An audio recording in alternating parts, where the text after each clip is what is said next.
Welcome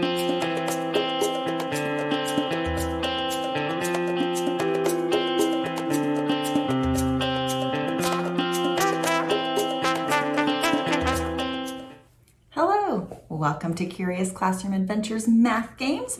My name is Aletha Sheck, and I have a math game for you today to help us practice multiplying a mixed number by a whole number. This one is called Dr. Fractionstein, and we're going to be using the distributive property to practice this today. So let's look at the directions. To play this game, you will need a recording sheet for you and your player, so you and your partner, so you also need a partner. You'll need a small paper clip to use as your spinner, and you'll need some playing cards. This time we want 2 through 9. So lots of times I say take out all of the face cards and the 10s, but this time we also want to take out the aces.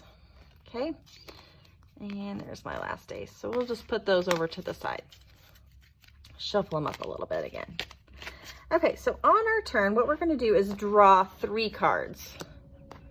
And we're going to use these 3 cards to make a mixed number. Now, let's look at what the goal of the game is. The goal is to have the largest product at the end. So we probably want to keep our whole number our largest, right? And then use the other 2 to make a fraction. Now, in making our fraction, we have to make sure our numerator is always smaller than our denominator. So I can't make 7 and 5 halves, right? I need to make 7 and 2/5. Okay, so I'm going to write 7 and 2/5 here. And then I'm going to multiply it by a whole number. To figure out our whole number, we're just going to spin using that. And we got 6.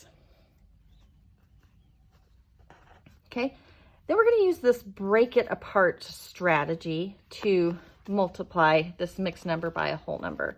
So that means we're going to break this whole number away from the fraction.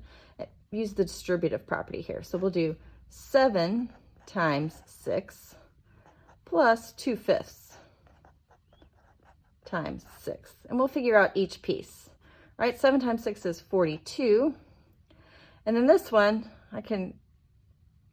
maybe I can do it in my head, but if not, I can always grab some scrap paper and work it out on that as well. So let's use our scrap paper.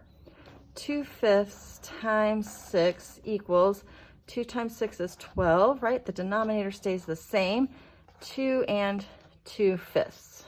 So I have 42 plus 2 and 2/5. I should have started up a little bit taller. I'll remember that next time. 42 plus 2 is 44, and then I just have this fraction, 2/5. Oh, there was a spot for it right here. I didn't need to try to squeeze that in there. Okay, now my partner gets to go. So let's clear our cards out of the way. They're going to draw 3. Oh, whew, they have some big cards. So they're going to use 9 and 6/9. Okay, that's okay. They might spin a really small number. It might still work out for us. So we have 9 and 9/6 times, they're going to spin to get their whole number.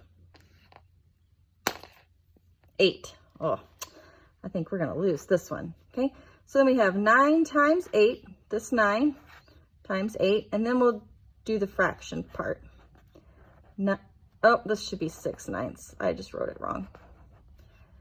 6/9 times 8.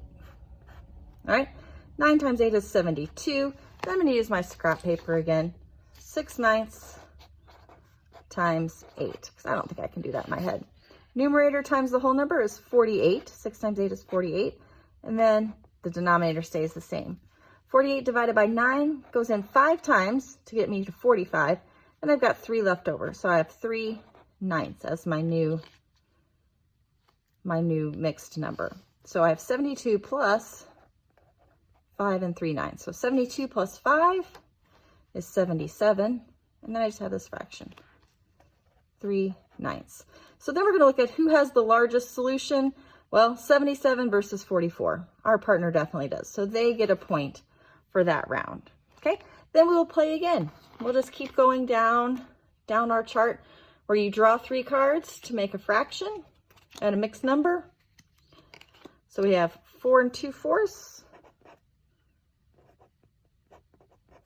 and then spin to get our whole number, times 4.